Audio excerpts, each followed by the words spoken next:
بدعة وكل بدعة ضلالة وكل ضلالة في النار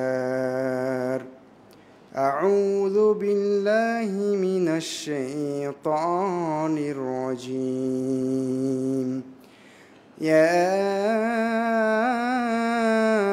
أيها الذين آمنوا اتقوا الله حق تقاته ولا تموتن إلا وأنتم مسلمون وأنذر عشيرتك الأقربين যাবতীয় প্রশংসা মহান রব্বুল আলামিনের জন্য। দুরূদ এবং সালাম বর্ষিত হোক আমাদের মানবতার মুক্তির একমাত্র দিশারি কাণ্ডারি, আমাদের চোখ বন্ধ করে যে আদর্শকে মেনে নেওয়া যায়, যে মডেলকে মেনে নেওয়া যায়, তিনি হলেন নবী মুহাম্মদ সাল্লাল্লাহু আলাইহি ওয়াসাল্লাম। সম্মানিত উপস্থিতি, আজকের জুমার সংক্ষিপ্ত খুতবায় আমরা দাওয়াতি একটা বিষয় নিয়ে কথা বলবো। নিকট আত্মীয় স্বজনদের মাঝে দাওয়াত দেওয়ার কি গুরুত্ব এবং এটা আমরা কিভাবে করতে পারি, কি পথ এবং পদ্ধতি থাকতে পারে। আমার কাছে মনে হয়েছে বিষয়টি অত্যন্ত গুরুত্বপূর্ণ, কারণ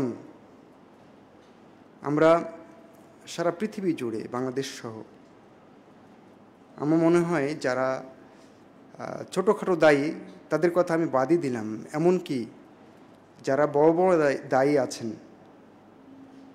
এখানে একটা কথা বলে রাখি যে আমরা সবাই কিন্তু দায়ী, মানে সবাইকে নিজের জায়গা থেকে দাওয়াতি কার্যক্রম করতে হবে, সেই হিসেবে আমরা সবাই দায়ী। কিন্তু আমি বলছি যারা ফেমাস প্রসিদ্ধ দায়ী আছেন বাংলাদেশ সহ বিভিন্ন জায়গায়, দেখবেন যে দাওয়াতি ক্ষেত্রে তাদের পা দৃঢ় হয়েছে, শক্ত হয়েছে। লম্বা সময় ধরে তারা দাওয়াতি কাজ করছেন, মাঠে ময়দানে, বক্তব্যে, লেখনীতে। দুনিয়া জুড়ে অনেকের সুনাম সুখ্যাতি রয়েছে, কিন্তু সে সমস্ত দায়ের অনেকের দেখবেন আত্মীয় স্বজন ঠিক নেই, এমনকি অনেক সময় পরিবারও ঠিক নেই। আমার মনে হয় যদি পরিসংখ্যান করা হয় তাহলে বেশিরভাগের অবস্থা এরকম হতে পারে, আল্লাহ ভালো জানে। তো এটা দোষের কিছু না, যদি তিনি দাওয়াত দেন, পরিবারকে নিয়ে কাজ করেন, সময় দেন, তারপরে ঠিক হচ্ছে না, সেটা ভিন্ন হিসাব। কিন্তু ওখানে মনোযোগী নাই পরিবারে, আত্মীয় স্বজনদের মাঝে, তখন হলো সমস্যা। এবং আমরা যারা দায়ী রয়েছি, দাওয়াতি কাজ করছি বিশেষভাবে, আমার মনে হয় এই জায়গাতে আমাদের অনেক বেশি মনোযোগী হতে হবে। কারণ আমি খুতবায় দাঁড়িয়েছি, আমার ছেলে সলাতেই আসেনি, জুমায় ঘুরে বেড়াচ্ছে। আমি কোথাও দাওয়াতি প্রোগ্রামে গিয়েছি, দেখা যাচ্ছে আমার ছেলেটা ঠিকই গণতান্ত্রিক রাজনীতির খপ্পরে পড়ে কোথাও শোডাউন করে বেড়াচ্ছে, খবর নাই। তাহলে এটা আপনি খুতবায় এসেছেন, জুমাতে এসেছেন, গুড, এটা খুব ভালো, কিন্তু তার চেয়ে ভালো আপনার ছেলে সহ আপনি আসবেন। তা আমার মনে হয় যে পারিবারিক ক্ষেত্রে আত্মীয় স্বজনদের মধ্যে দাওয়াতি কাজ করতে গিয়ে একটু সমস্যা হয়, এবং আমি মনে করি এটা হলো সবচেয়ে কঠিন জায়গা দাওয়াত দেওয়ার। যদিও এই জায়গায় ঢোকা সবচেয়ে সহজ, কিন্তু দাওয়াত দেওয়াটা সবচেয়ে কঠিন। কঠিন কেন? কারণ আমার পরিবারের মানুষ, এলাকার মানুষ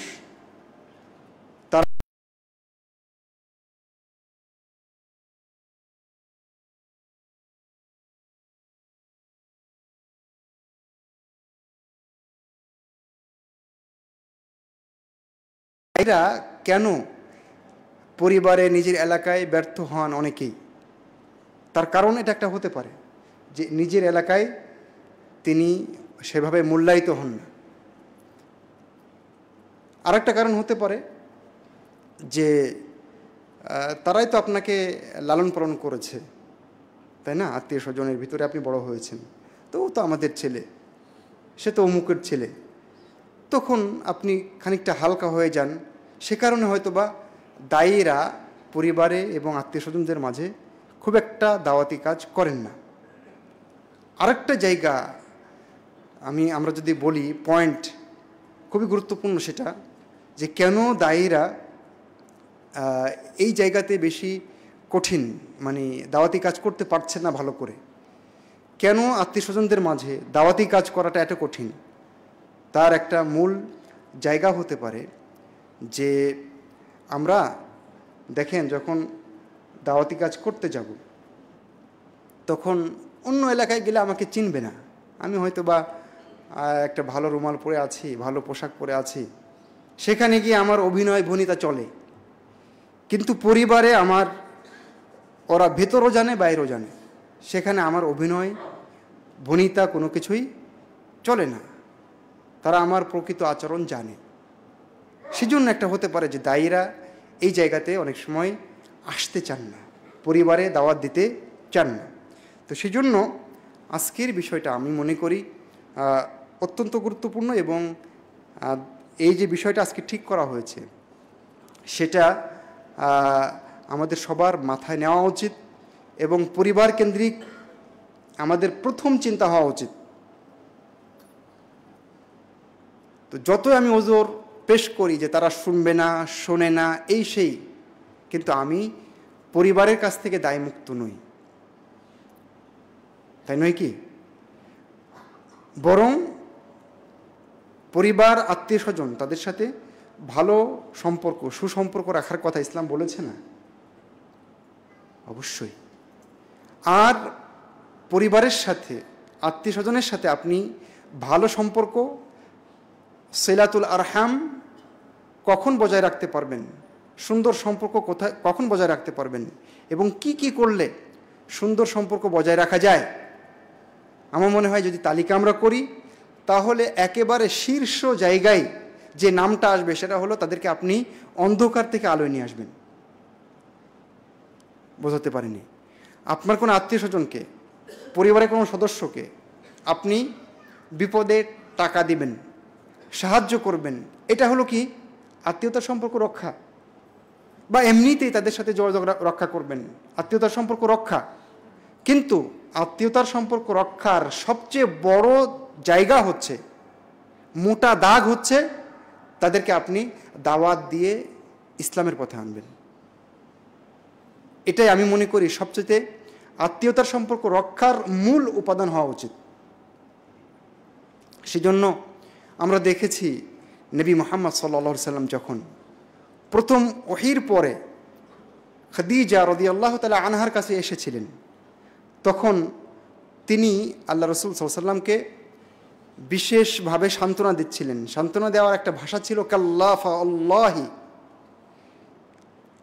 লা ইউখজিকা আল্লাহু আবাদান, আল্লাহর কসম, আল্লাহ আপনাকে কোশ্চিন কালেও লাঞ্ছিত করবেন না।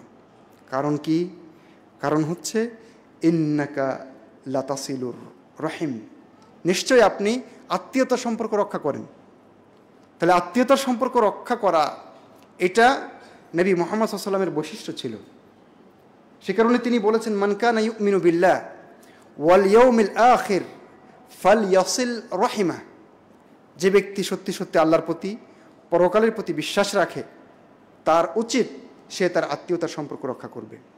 আর আমি বলেছি আত্মীয়তার সম্পর্ক ফোন করে হয়, টাকা দিয়ে হয়, তাদেরকে দেখতে গিয়ে হয়, বিভিন্ন অকেশন, প্রোগ্রাম, অনুষ্ঠানে তাদেরকে দাওয়াত দিয়ে এবং দাওয়াত নিয়ে হয়। কিন্তু সবার চাইতে যেটা বেশি গুরুত্বপূর্ণ সেটা হলো তাদেরকে আপনি তাওহীদের পথে ডাকবেন, তাদেরকে অন্ধকার থেকে আলোয় নিয়ে আসবেন। এটা হওয়া উচিত আত্মীয়তার সম্পর্ক রক্ষার সবচেয়ে বড় জায়গা।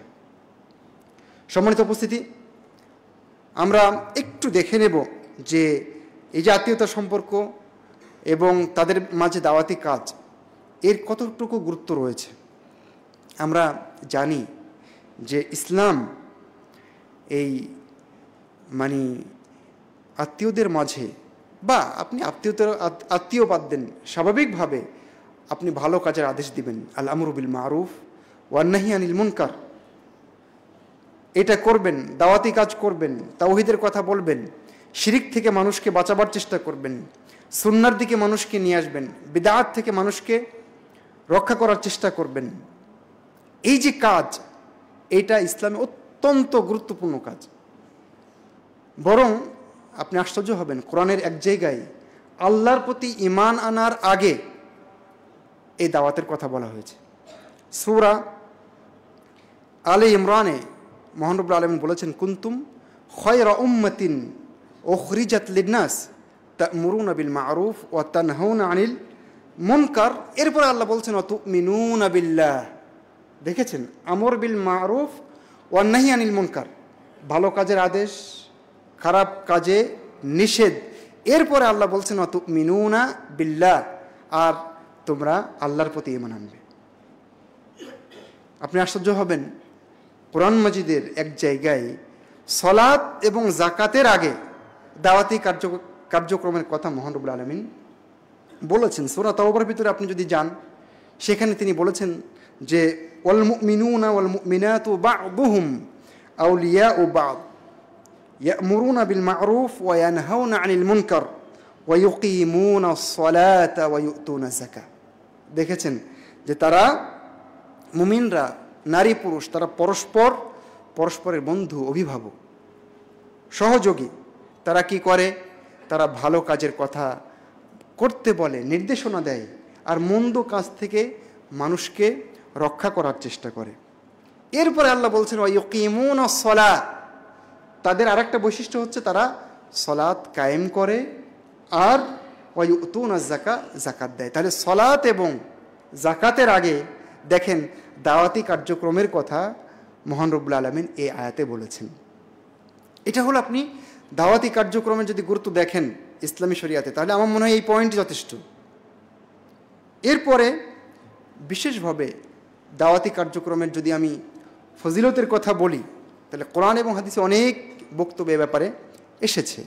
যে আয়াতটি আপনাদের জন্য খুবই প্রসিদ্ধ, আমান আহসানু কওলাম মিম্মান দাআ ইলাল্লাহি ওয়া আমিলা সালিহা ওয়া ক্বালা ইন্নানি মিনাল মুসলিমিন। যারা দাওয়াতি কাজ করে, তাদের চেয়ে দাওয়াতি কাজ করতে গিয়ে তারা যে বক্তব্য দেয়, কথা বলে, তাদের ভূমিকা থাকে, তাদের এই কথা, এই ভূমিকা, এর চেয়ে উত্তম কথা, উত্তম ভূমিকা আর কার হতে পারে? মানে আর কারো নাই। দাওয়াতি কাজ এত গুরুত্বপূর্ণ। এই জন্য রাসূলুল্লাহ সাল্লাল্লাহু আলাইহি ওয়াসাল্লাম আলী ইবনে আবি তালেব, চাচাতো ভাই আল্লাহ রাসূলের, তাকে বলেছিলেন যে আল্লাহি লাআন ইয়াহদিয়াল্লাহু বিকা রাজুলান ওয়াহিদান খায়রুন লাকা আন ইয়াকুনা লাকা হুমরুন নাআম। যে তোমার মাধ্যমে একজন মানুষ হেদায়েত পাবে, এটা তোমার জন্য একটা লাল উট হওয়ার চাইতে অনেক বেশি উত্তম। লাল উট মানে সেই সময়ে, সেই যুগে সবচেয়ে দামি সম্পত্তি। বুঝতে পেরেছেন? এখনকার যুগে আপনি অনেক দামি একটা গাড়ির কথা বলতে পারেন, দামি ব্র্যান্ডের নিউ মডেলের গাড়ির কথা বলতে পারেন, যে দাওয়াত দিলে আর এই যে গাড়িটা তুলনা করলে দেখা যাবে যে এই দাওয়াতটাই, একজন মানুষ হেদায়েত পাওয়াটাই বেশি উত্তম। তো সেই যুগে রাসূলুল্লাহ সাল্লাল্লাহু আলাইহি ওয়াসাল্লাম এমন কথা বলেছেন। আল্লাহ রাসূল আরেকটা হাদিসে বলেছেন, মান দাআ ইলা হুদা, যে ব্যক্তি হেদায়েতের কথা বলবে, মানুষকে দাওয়াত দিবে, তাহলে তার কি হবে? কানা লাহু মিনাল আজরি মিসলু উজুরি মান তাবিআহ, তাহলে তার নেকি কতটুকু হবে? ওই দাওয়াতি কার্যক্রমে যারা প্রভাবিত হয়ে দাওয়াত কবুল করবে, তাওহীদের পথে ফিরে আসবে, সুন্নাহর পথে ফিরে আসবে, তারা সবাই যে নেকি পাবে তাওহীদ গ্রহণ করার কারণে, ইসলামে ফিরে আসার কারণে, সবার সেই নেকি এই লোকটার হবে যিনি তাদেরকে দাওয়াত দিয়েছিলেন। সুবহানাল্লাহ। এবং হাদিসে আল্লাহ রাসূল বলেছেন লা ইয়ানকুসু যালিকা মিন উজুরিহিম শাইআ, তাকে যে নেকি দেওয়া হবে, দায়ীকে তাদের নেকি থেকে কেটে নিয়ে দেওয়া হবে, ব্যাপারটা এরকম না, বরং তাদের নেকি থেকে মোটেও কমানো হবে না। সুবহানাল্লাহ। দাওয়াতটা এত গুরুত্বপূর্ণ বিষয়, এটা সাধারণ মানুষের মাঝে, আমি সাধারণ মানুষের মাঝে দাওয়াত দেব, এইটা এত গুরুত্বপূর্ণ। তাহলে এবার চিন্তা করতে পারেন যে আমার বাবাকে, আমার মাকে, আমার স্ত্রীকে, আমার ছেলেকে, আমার মেয়েকে, আমার ভাতিজি, আমার ভাগ্নি, আমার ভাগ্নে, আমার পড়োশি, তাদের দাওয়াত দেওয়াটা কতটুকু গুরুত্বপূর্ণ হতে পারে। সম্মানিত উপস্থিতি, সে কারণে আপনি দেখবেন যে প্রত্যেকটা নবী তারা সর্বপ্রথম কিন্তু পরিবার কেন্দ্রিক দাওয়াত দেওয়া শুরু করেছেন, নিজের পরিবারের মাঝে আগে দাওয়াত দিয়েছেন, তাই নয় কি? আপনি দেখেন ইব্রাহিম আলাইহিস সালাম, যাকে একজন ব্যক্তিকে উম্মাহ বলা হয়েছে শিরকের বিরুদ্ধে অত্যন্ত শক্তিশালী পদক্ষেপ গ্রহণ করার কারণে, সেই ইব্রাহিম আলাইহিস সালাম তিনিও তার বাবাকে দাওয়াত দিচ্ছেন, সর্বপ্রথম দাওয়াত দিচ্ছেন তার বাবাকে। কোরআন মাজিদ সূরা মারিয়ামে এই ব্যাপারে আল্লাহ বলেছেন, ইয ক্বালা লিআবিহি ইয়া আবাতি লিমা তা'বুদু মা লা ইয়াসমাউ ওয়া লা ইউবসিরু ওয়া লা ইউগনি আনকা শাইআ। আব্বু, আপনি যে শোনে না, দেখে না, আপনার কোনো উপকার করতে পারে না, আপনি কেন তার ইবাদত করবেন? এই দাওয়াত শুরু বাবাকে দিয়ে। আমাদের ইসলামী শরিয়াতও আগে পরিবারকে বাঁচাতে বলেছে, নিজেকে বাঁচানোর পরে পরিবারকে বাঁচাতে বলেছে। আল্লাহ বলেছেন, ইয়া আইয়ুহাল্লাযীনা আমানু কু আনফুসাকুম ওয়া আহলিকুম নার। আগে নিজে তোমরা বাঁচো, নিজেকে বাঁচাও, তারপরে পরিবারকে বাঁচাও। হাফেজ ইবনু কাসির রাহিমাহুল্লাহ এই আয়াতটার তাফসিরে দাহাক এবং মুকাতিল এই দুইজনের সূত্রে বর্ণনা করেছেন, হাক্কুন আলাল মুসলিম আন ইউআল্লিমা আহলাহু মিন কারাবাতিহি ওয়া ইমাইহি ওয়া আবিদিহি মা ফারাদাল্লাহু আলাইহিম ওয়া মা নাহাহুম আনহু। প্রত্যেকটা মুসলিমের জন্য কর্তব্য হচ্ছে যে তিনি তার পরিবারের সদস্যদেরকে, আত্মীয় স্বজনদেরকে দাওয়াত দিবেন, হোক তার নিকটাত্মীয় অথবা তার বাড়ির দাস দাসী পর্যন্ত তিনি দাওয়াত দিবেন। এটা প্রত্যেক মুসলিমের কর্তব্য। কি দাওয়াত দিবেন, তাদেরকে কি শেখাবেন? তিনি বলছেন যে আল্লাহ তাদের উপরে কি ফরজ করেছেন, কি করতে বলেছেন, কি আবশ্যক করেছেন, আর কি কি করতে নিষেধ করেছেন, এই বিষয়টা শিখিয়ে দেওয়া প্রত্যেকটা মুসলিমের দায়িত্ব। বাবা হিসাবে আমার দায়িত্ব, আপনার দায়িত্ব, মা হিসাবে প্রত্যেকটা মায়ের দায়িত্ব, বড় বোন হিসাবে ছোট বোনদেরকে, ছোট ভাইদেরকে দাওয়াত দেওয়া দায়িত্ব। বরং শুধু বড়দের উপরে না, এমনকি যদি এরকম হয় উল্টো, বড়রা বিভ্রান্ত হয়েছে, তাহলে ছোটরা যারা হেদায়েত পেয়েছেন তারা বড়দেরকে দাওয়াত দেবেন।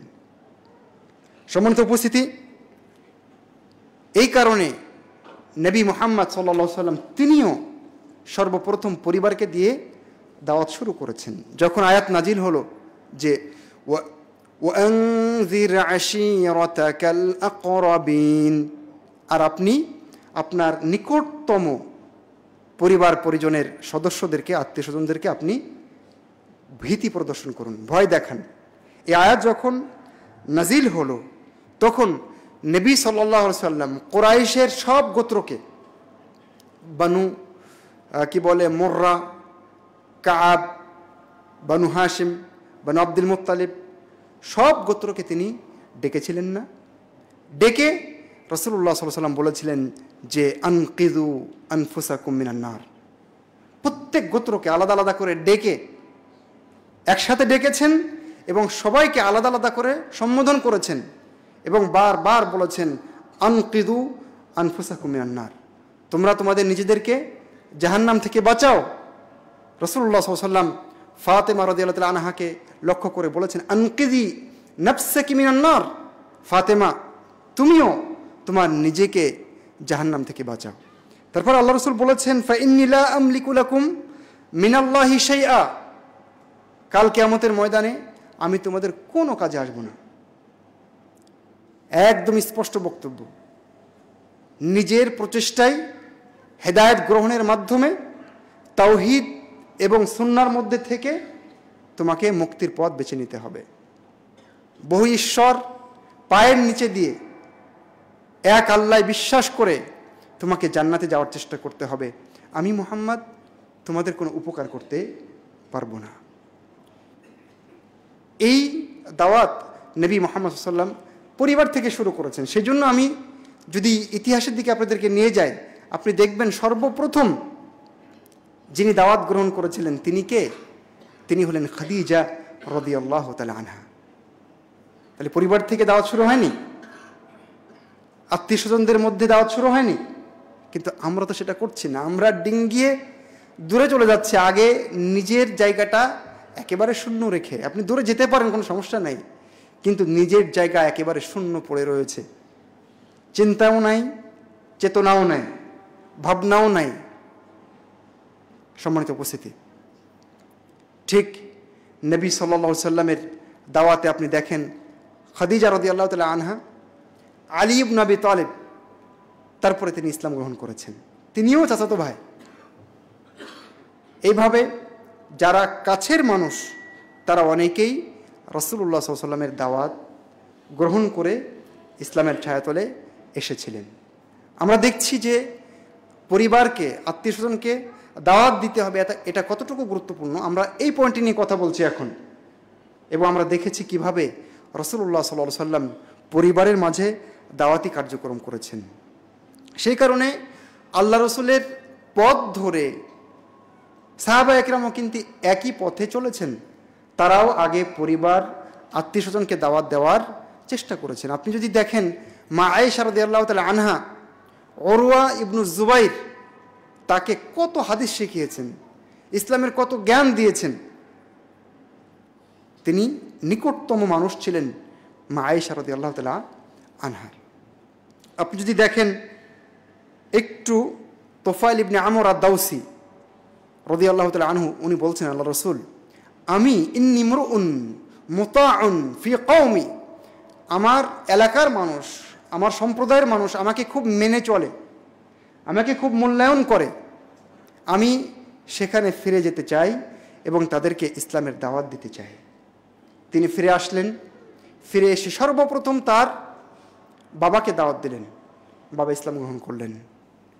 তারপরে তার স্ত্রীকে দাওয়াত দিলেন, আলহামদুলিল্লাহ তিনিও ইসলাম গ্রহণ করলেন। সেজন্য পরিবার দিয়ে দাওয়াত দেওয়া এটা নবী রাসূলদের বৈশিষ্ট্য, এটা সাহাবা একরামের বৈশিষ্ট্য। সেই বৈশিষ্ট্য আমাদেরও গ্রহণ করা উচিত। সাহাবী আবু হুরায়রা রাদিয়াল্লাহু তাআলা আনহু, তিনি তার মায়ের জন্য এত বেশি উদ্গ্রীব ছিলেন যে আমার মা ইসলাম গ্রহণ করুক। তিনি আল্লাহ রসুলের কাছে খাস দোয়া চেয়েছিলেন তার মায়ের জন্য, যে আল্লাহ রসুল আমার আম্মুর জন্য দোয়া করুন, তিনি যেন ইসলাম গ্রহণ করেন। এবং হয়েছিল তাই, তিনি পরবর্তীতে ইসলাম গ্রহণ করেছিলেন। সম্মানিত উপস্থিতি, সেই কারণে আমাদের পরিবার কেন্দ্রিক দাওয়াতি কার্যক্রম করতে হবে, যেহেতু আল্লাহ রসুল করেছেন, অন্যান্য নবী এবং রসুল করেছেন, সাহাবায়ে কেরাম করেছেন। পরিবারের মাঝে, আত্মীয় স্বজনের মাঝে দাওয়াত দেওয়ার পেছনে আরেকটা গুরুত্বপূর্ণ পয়েন্ট আছে, যে কেন আমাদের এখানে দাওয়াতি কাজ করতে হবে। কারণ পরিবারে ঢোকা আপনার জন্য একেবারে সহজ, তাই না? ফ্রি অ্যাক্সেস আছে, আপনি যেখানে ইচ্ছা সেখানে শরীয়তের নিয়ম মেনে যেতে পারেন। সেজন্য আমাদের প্রত্যেককে এই জায়গাটা মজবুত করা দরকার। যেখানে আমি যেতে পারবো না সেখানে কিন্তু আপনি যেতে পারবেন। যেখানে আমি গিয়ে খাস কিছু কথা বলতে পারবো না সেখানে কিন্তু আপনি যেতে পারবেন, তাই নয় কি? এই জন্য পরিবার কেন্দ্রিক আত্মীয় স্বজনের মাঝে দাওয়াতি কার্যক্রম অত্যন্ত গুরুত্বপূর্ণ।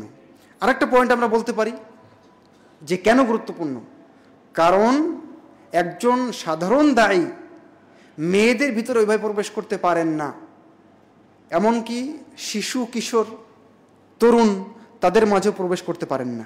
কিন্তু একজন বাবা, পরিবারের সদস্য, আত্মীয় স্বজন তিনি কিন্তু মেয়েদেরকে নিয়ে পরিবারের কাজ করতে পারবেন সহজে। তো সাধারণত মা বোনরা দাওয়াতি ময়দান থেকে অনেক দূরে থাকেন। তো পরিবার কেন্দ্রিক যখন আত্মীয় স্বজনদের মাঝে যখন দাওয়াত শুরু হয়ে যাবে তখন কিন্তু তারাও মাহরুম হবেন না। এই জন্য পরিবার কেন্দ্রিক দাওয়াত এটা অত্যন্ত গুরুত্বপূর্ণ বিষয়। আর আরেকটা বিষয় আছে এখানে, যে যখন আপনার পরিবার ঠিক হবে তখন অলরেডি আপনার পরিবার, আমার পরিবার, ওনার পরিবার, ওনার পরিবার, সবার পরিবার যখন ঠিক হবে তখন সমাজ এমনি ঠিক হবে। পরিবার ঠিক না হলে সমাজ ঠিক হওয়া সম্ভব নয়। সেজন্য আমার মনে হয় কাজটা পরিবার থেকে শুরু হওয়া উচিত, আত্মীয় স্বজনের মধ্য থেকে শুরু হওয়া উচিত। আরেকটা বিষয় এখানে আছে, সেটা আপনাদেরকে একটু বলি, যে আমি যখন বিশুদ্ধ তাওহীদের কথা বলবো, সুন্নাহর কথা বলবো, তখন অনেক বাধা আসবে। যদি পরিবার থেকেও বাধা আসে সেই সময় কিন্তু টিকা খুব কঠিন হয়। সেজন্য আপনার বাবা, আপনার বড় ভাই, আপনার চাচা, আপনার দাদা, তারা আপনাকে সাপোর্ট দিবে, এটা খুবই গুরুত্বপূর্ণ। যখন সেটা হয়ে যাবে তখন কিন্তু আপনার জন্য কাজ করা খুবই সহজ। সেজন্য পরিবার কেন্দ্রিক দাওয়াতি কার্যক্রম অত্যন্ত গুরুত্বপূর্ণ। সম্মানিত উপস্থিতি, এখন আসি যে আমরা কোন পদ্ধতি অবলম্বন করব। আমি খুব সংক্ষিপ্ত করে আপনাদেরকে শুধু পয়েন্টগুলো বলার চেষ্টা করব যে আমরা কি পদ্ধতি অবলম্বন করতে পারি দাওয়াতি ক্ষেত্রে। দুটি আয়াত একটু পড়ে শোনাই। আল্লাহ বলেছেন, উদউ ইলা সাবিলি রব্বিকা বিল হিকমতি ওয়াল মাউইযাতিল হাসানা ওয়াজাদিলহুম বিল্লাতি হিয়া আহসান। তুমি তোমার রবের রাস্তায় দাওয়াত দাও, মানুষকে ডাকো, বিল হিকমা, হিকমার মাধ্যমে, আর ওয়াল মাউইযাতিল হাসানা, উত্তম নসিহতের মাধ্যমে, ওয়াজাদিলহুম বিল্লাতি হিয়া আহসান, এবং বিতর্ক করো তাদের সাথে উত্তম উপায়ে। আরেকটা আয়াত শোনেন, সেখানে আল্লাহ বলছেন, ওয়ালা তুজাদিলু আহলাল কিতাবি ইল্লা বিল্লাতি হিয়া আহসানু ইল্লাল্লাযীনা যালামু মিনহুম। যারা আহলে কিতাব, ইহুদি খ্রিস্টান, তাদের সাথে খবরদার বিতর্কে যাবে না, তবে উত্তম উপায়ে যেতে পারো। তারপরে ইল্লাল্লাযীনা যালামু মিনহুম, তবে যারা তাদের মধ্যে নিজেদের প্রতি জুলুম করেছে তাদের ক্ষেত্র ভিন্ন। এই দুটি আয়াত থেকে আমরা দাওয়াতের চারটা দিক পাচ্ছি। একটা হলো হিকমা, হিকমা থাকতে হবে দাওয়াতে। 2 নম্বর হচ্ছে নসিহত থাকতে হবে উত্তম। এটা কখন? যখন একজন মানুষ দাওয়াত গ্রহণ করে কিন্তু একটু পরে আবার উদাসীন হয়ে পড়ে। আপনি যাকে দাওয়াত দিচ্ছেন, টার্গেট করেছেন, গ্রহণ করে ঠিকই, আপনাকে হিংসা করে না ঠিকই, তবে মাঝে মাঝে বেখেয়াল হয়ে যায়, আবার লাইনচ্যুত হয়ে যায়, তখন আপনি তাকে হিকমার পাশাপাশি ওয়াল মাউইযাতিল হাসানা, অর্থাৎ উত্তম নসিহত তাকে দিবেন। আবার যাকে আপনি দাওয়াত দিচ্ছেন তাদের মাঝে এরকমও আছে কিছু মানুষ যে খুব বেশি জেদি, ঘাটজাড়া মানুষ, কথা শুনতে চায় না, অযথা তর্ক করে। সেই ক্ষেত্রে আপনাকে অবশ্যই জিদালে যেতে হবে। জিদাল মানে তার সাথে বিতর্কে যুক্ত হতে হবে, তবে উত্তম উপায়।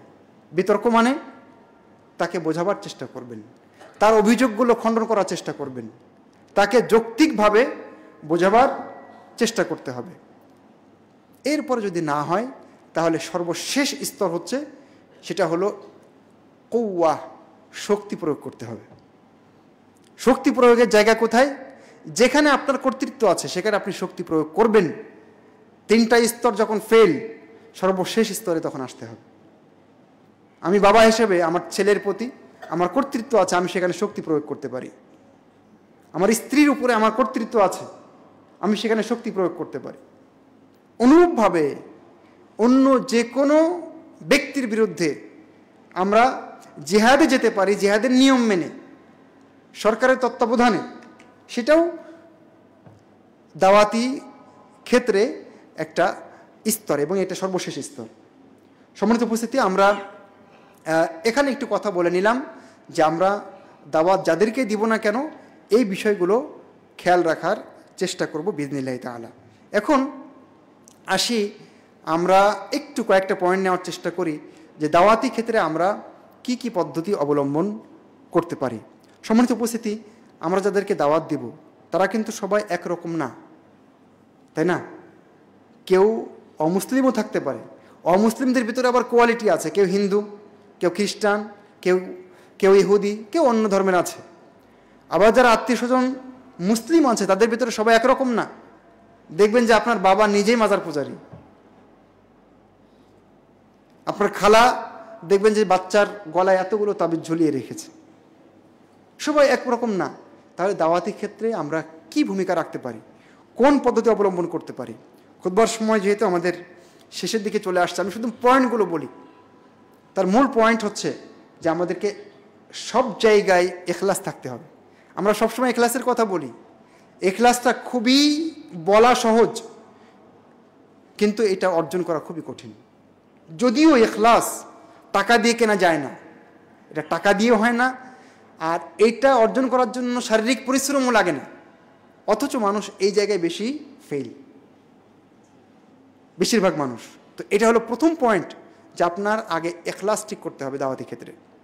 2 নম্বর হচ্ছে দায়ীকে অবশ্যই নিজের আত্মীয় স্বজন বা বাইরের মানুষ যাকে দাওয়াত দেন না কেন, সর্বপ্রথম যে কাজটা করতে হবে ইখলাসের পরে, সেটা হচ্ছে আল্লাহর সাহায্য চাইতে হবে। সাথে সাথে দায়ীকে দোয়া করতে হবে মাদউর জন্য। মাদউ মানে যাকে আমি ডাকছি, যাকে আমি দাওয়াত দিচ্ছি, তার জন্য দোয়া করতে হবে। এই জন্য উলামায়ে কেরাম অনেকে বলেছেন যে দিনে দাওয়াত দেবে আর রাত এবং দিন সর্বাবস্থায় যাকে দাওয়াত দিচ্ছ তার জন্য দোয়া করবে যে আল্লাহ তুমি তাকে ফিরিয়ে নিয়ে আসো। তারপরে যে কাজটা করতে হবে সেটা হলো, আপনি যে একজন দায়ী, আপনার বাবাকে, আপনার মাকে, আপনার বড় ভাইকে, আপনার চাচাকে, আপনার মামাকে, খালাকে, খালুকে দাওয়াত দিচ্ছেন, এর আগে আপনার ভিতরে ইসলামের আদর্শ থাকতে হবে। যদি আপনি নিজেই ঢিল থাকেন, আপনার ভিতরে তারা যদি ছিদ্র পায়, তাহলে আপনাকে তারা গ্রহণ করবে না। সেজন্য আপনি কতটুকু দিন মেনে চলেন সেটা আমার মনে হয় যে খুবই গুরুত্বপূর্ণ। এরপরে যে কাজটা করতে হবে সেটা হলো তাদেরকে আগে ভালোবাসার চেষ্টা করতে হবে। পরিবারের সদস্য, আত্মীয় স্বজন যারা আছেন, দাওয়াত দেওয়ার আগে তাদেরকে ভালোবাসতে শিখুন, খুবই গুরুত্বপূর্ণ। যখন আপনি তাদেরকে ভালোবাসবেন তখন কিন্তু তারা আপনার কথা গ্রহণ করবে। আপনারা জানেন যে আল হুব্বু ফিল্লাহ ওয়াল বুগদু ফিল্লাহ, আল্লাহর জন্য ভালোবাসতে হয়, আল্লাহর জন্য ঘৃণা করতে হয়। তো আপাতত দায়ীরা আল বুগদু ফিল্লাহ এটা ব্যবহার করবেন না, বুঝেননি? মানে আপনি দাওয়াত দিতে যাচ্ছেন, তাকে ঘৃণা করছেন, যে পাপ করে ঘৃণা করি ওকে, তাহলে কিন্তু আপনি দাওয়াত দিতে পারবেন না। তো আপাতত আপনি আল বুগদু ফিল্লাহ, আল্লাহর জন্য কাউকে ঘৃণা করা, এই চ্যাপ্টারটা আপাতত আপনি বন্ধ রাখেন দাওয়াতি ক্ষেত্রে।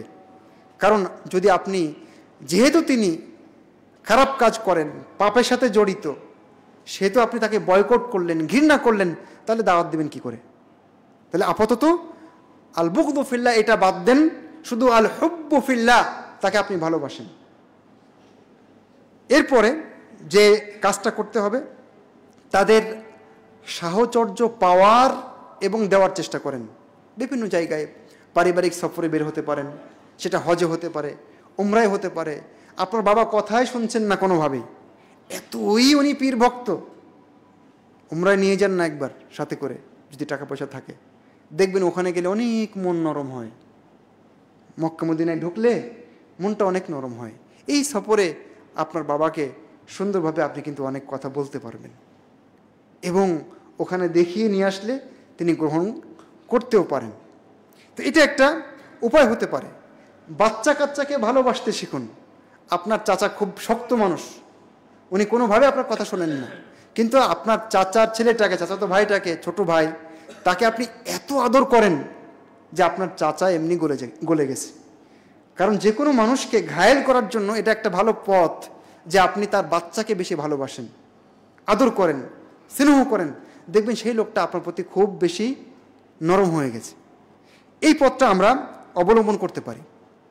তারপরে যে কাজটা করতে পারি সেটা হলো, আমি বৈঠক করতে পারি, দিনই বৈঠক, আত্মীয়দেরকে নিয়ে পারিবারিকভাবে আত্মীয় স্বজনদের মাঝে, সেটা উঠোন বৈঠক হতে পারে, সেটা আপনার গেস্ট রুমে হতে পারে, বা যে কোনো জায়গায় ঘুরতে গেলেন, সেখানে সবাই পরিবারের থাকলেন, আত্মীয় স্বজনদের মধ্যে সবাই থাকলেন, সেখানে একটা তালিমি বৈঠক, দিনই বৈঠক হয়ে যেতে পারে। এটা কিন্তু খুবই গুরুত্বপূর্ণ। প্রয়োজনে সেখানে একজন ভালো কোনো আলেমকে আপনি, স্কলারকে আপনি ডাকতে পারেন, এবং এটা যদি আপনি মাসে 2 মাস পর পর বা 1 মাস পর পর করতে পারেন, আমার মনে হয় এটা খুব বেশি ফলপ্রসূ হতে পারে।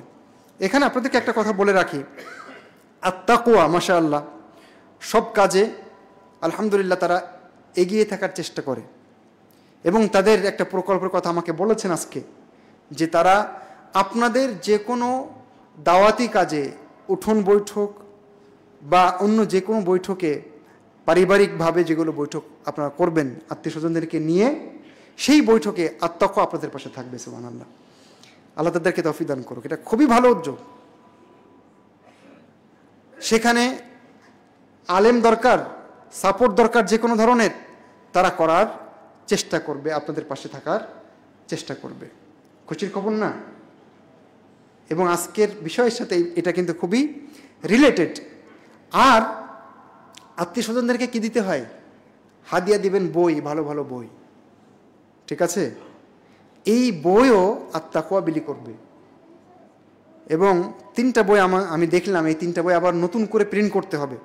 তাওহীদের উপরে, আকীদার উপরে, সলাতের উপরে, শিরকের বিরুদ্ধে বই আছে। তো এই বইগুলো প্রিন্টের জন্য আমাকে বলেছেন ওনারা প্রায় 3,60,000 টাকা ওনাদের খরচ হবে। তো আপনাদের কাছ থেকে আমি আবেদন জানাচ্ছি যে আপনারা সাহায্য করবেন এই বইগুলো যেন খুব দ্রুত প্রিন্ট হয়, তাহলে আপনাদের দাওয়াতি কাজে তাকওয়া সেই বইগুলো আপনাদের কাছে পৌঁছে দিতে পারবে বিইজনিল্লাহি তাআলা। সম্মানিত উপস্থিতি, কথা আপাতত শেষ করছি। আকুলু কওলি হাযা ওয়া আস্তাগফিরুল্লাহ লি ওয়া লাকুম ওয়া লিসাইরিল মুসলিমিন।